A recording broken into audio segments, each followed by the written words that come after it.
সপ্তদশ খণ্ড দ্বিতীয় পরিচ্ছেদ শ্রীরামকৃষ্ণ ও শ্রী রাধিকা তত্ত্ব জন্ম মৃত্যু তত্ত্ব। পণ্ডিতজি বসিয়া আছেন। তিনি উত্তর পশ্চিমাঞ্চলের লোক। শ্রীরামকৃষ্ণ সহাস্যে মাস্টারের প্রতি বলিলেন, খুব ভাগবতের পণ্ডিত। মাস্টার ও ভক্তেরা পণ্ডিতজিকে এক দৃষ্টে দেখিতেছেন।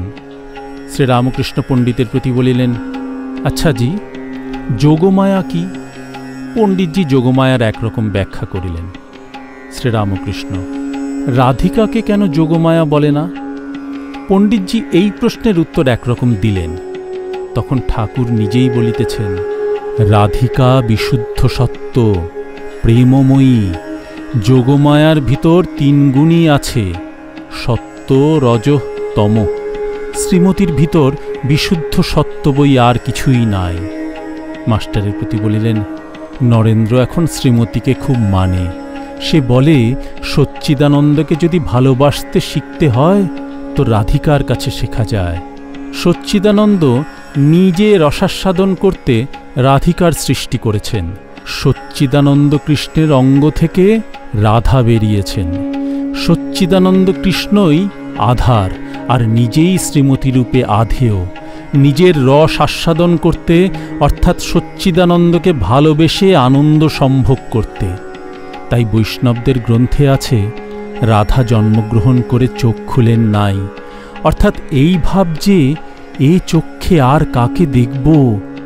রাধিকাকে দেখতে যশোদা যখন কৃষ্ণকে কোলে করে গেলেন, তখন কৃষ্ণকে দেখবার জন্য রাধা চোখ খুললেন। কৃষ্ণ খেলার ছলে রাধার চক্ষে হাত দিছিলেন। আসামি বালকের প্রতি বলিলেন, এ কি দেখেছ? ছোট ছেলে চোখে হাত দেয়। পণ্ডিতজি ঠাকুরের কাছে বিদায় লইতেছেন। পণ্ডিত বলিলেন, আমি বাড়ি যাচ্ছি। শ্রীরামকৃষ্ণ সস্নেহে বলিলেন, কিছু হাতে হয়েছে? পণ্ডিত বলিলেন, বাজার বড় মন্দা হ্যায়, রোজগার নেহি। পণ্ডিতজি কিয়ৎক্ষণ পরে ঠাকুরকে প্রণাম করিয়া বিদায় লইলেন। শ্রীরামকৃষ্ণ মাস্টারের প্রতি বলিলেন, দেখো, বিষয়ী আর ছোকরাদের কত তফাত। এই পণ্ডিত রাত দিন টাকা টাকা করছে। কলকাতায় এসেছে পেটের জন্য, তা না হলে বাড়ির সেগুলির পেট চলে না। তাই এর দ্বারে ওর দ্বারে যেতে হয়। মন একাগ্র করে ঈশ্বর চিন্তা করবে কখন? কিন্তু ছোকরাদের ভিতর কামিনী কাঞ্চন নাই। ইচ্ছা করলেই ঈশ্বরেতে মন দিতে পারে। ছোকরারা বিষয়ীর সঙ্গ ভালোবাসবে না। রাখাল মাঝে মাঝে বলতো, বিষয়ী লোক আসতে দেখলে ভয় হয়। আমার যখন প্রথম এই অবস্থা হলো, তখন বিষয়ী লোক আসতে দেখলে ঘরের দরজা বন্ধ করতাম। দেশে শ্রীরাম মল্লিককে অত ভালোবাসতাম, কিন্তু এইখানে যখন এলো তখন ছুঁতে পারলাম না। শ্রীরামের সঙ্গে ছেলেবেলায় খুব প্রণয় ছিল। রাত দিন একসঙ্গে থাকতাম, একসঙ্গে শুয়ে থাকতাম। তখন 16-17 বৎসর বয়স। লোকে বলতো, এদের ভিতর একজন মেয়ে মানুষ হলে দুজনের বিয়ে হতো। তাদের বাড়িতে দুজনে খেলা করতাম। তখনকার সব কথা মনে পড়ছে।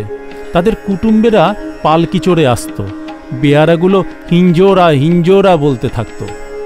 শ্রীরামকে দেখব বলে কতবার লোক পাঠিয়েছি। এখন চানকে দোকান করেছে। সেদিন এসেছিল, দুদিন এখানে ছিল। শ্রীরাম বললে, ছেলেপিলে হয় নাই। ভাইপোটিকে মানুষ করছিলাম, সেটি মরে গেছে। বলতে বলতে শ্রীরাম দীর্ঘ নিঃশ্বাস ফেললে। চোখে জল এলো। ভাইপোর জন্য খুব শোক হয়েছে। আবার বললে, ছেলে হয় নাই বলে স্ত্রীর যত স্নেহ ওই ভাইপোর উপর পড়েছিল। এখন সে শোকে অধীর হয়েছে। আমি তাকে বলি, খেপি, আর শোক করলে কি হবে? তুই কাশি যাবি? বলে, খেপি একেবারে ডাইলিউট হয়ে গেছে। তাকে ছুঁতে পারলাম না। দেখলাম তাতে আর কিছু নাই। ঠাকুর শোক সম্বন্ধে এই সকল কথা বলিতেছেন। এদিকে ঘরের উত্তরের দরজার কাছে সেই শোকাতুরা ব্রাহ্মণীটি দাঁড়াইয়া আছেন। ব্রাহ্মণী বিধবা। তার একমাত্র কন্যার খুব বড় ঘরে বিবাহ হইয়াছিল। মেয়েটির স্বামী রাজা উপাধিধারী, কলিকাতা নিবাসী, জমিদার।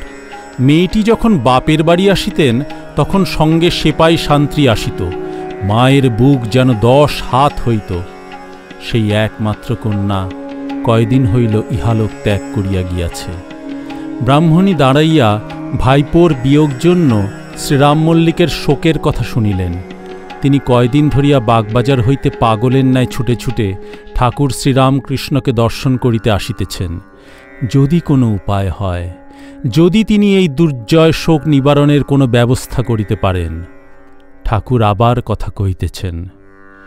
শ্রীরামকৃষ্ণ ব্রাহ্মণীয় ভক্তদের প্রতি বলিলেন, একজন এখানে এসেছিল, খানিকক্ষণ বসে বলছে, যাই একবার ছেলের চাঁদ মুখটি দেখি গে। আমি আর থাকতে পারলাম না, বললাম, তবে রে শালা, ওঠ এখান থেকে। ঈশ্বরের চাঁদ মুখের চেয়ে ছেলের চাঁদ মুখ। মাস্টারের প্রতি বলিলেন, কি জানো, ঈশ্বরই সত্য, আর সব অনিত্য। জীব জগৎ, বাড়ি ঘর দ্বার, ছেলে পিলে এসব বাজিকরের ভেলকি। বাজিকর কাঠি দিয়ে বাজনা বাজাচ্ছে আর বলছে লাগ লাগ লাগ। ঢাকা খুলে দেখো কতকগুলি পাখি আকাশে উড়ে গেল। কিন্তু বাজিকরই সত্য, আর সব অনিত্য। এই আছে, এই নাই। কৈলাসে শিব বসে আছেন, নন্দী কাছে আছেন। এমন সময় একটা ভারী শব্দ হলো। নন্দী জিজ্ঞাসা করলে, ঠাকুর, এ কিসের শব্দ হলো? শিব বললেন, রাবণ জন্মগ্রহণ করলে, তাই শব্দ। খানিক পরে আবার একটি ভয়ানক শব্দ হলো। নন্দী জিজ্ঞাসা করলে, এবার কিসের শব্দ? শিব হেসে বললেন, এবার রাবণ বধ হলো। জন্ম মৃত্যু এ সব ভেলকির মতো। এই আছে, এই নাই। ঈশ্বরই সত্য, আর সব অনিত্য। জলই সত্য, জলের ভুরভুরি। এই আছে, এই নাই। ভুরভুরি জলে মিশে যায়। যে জলে উৎপত্তি, সেই জলেই লয়। ঈশ্বর যেন মহাসমুদ্র, জীবেরা যেন ভুরভুরি, তাতেই জন্ম, তাতেই লয়। ছেলে মেয়ে যেমন একটা বড় ভুরভুরির সঙ্গে ৫-৬টা ছোট ভুরভুরি। ঈশ্বরই সত্য, তাঁর উপর কিরূপে ভক্তি হয়, তাকে কেমন করে লাভ করা যায়, এখন এই চেষ্টা করো। শোক করে কি হবে? সকলে চুপ করিয়া আছেন। ব্রাহ্মণী বলিলেন, তবে আমি আসি। শ্রীরামকৃষ্ণ ব্রাহ্মণীর প্রতি সস্নেহে বলিলেন, তুমি এখন যাবে? বড় ধূপ, কেন এদের সঙ্গে গাড়ি করে যাবে? আজ জ্যৈষ্ঠ মাসের সংক্রান্তি, বেলা প্রায় ৩টা-৪টা, ভারী গ্রীষ্ম। একটি ভক্ত ঠাকুরকে একখানি নূতন চন্দনের পাখা আনিয়া দিলেন। ঠাকুর পাখা পাইয়া আনন্দিত হইলেন ও বলিলেন, বাবা, ওং তৎসৎ কালী। এই বলিয়া প্রথমেই ঠাকুরদের হাওয়া করিতেছেন। তাহার পরে মাস্টারকে বলিতেছেন, দেখো দেখো কেমন হাওয়া।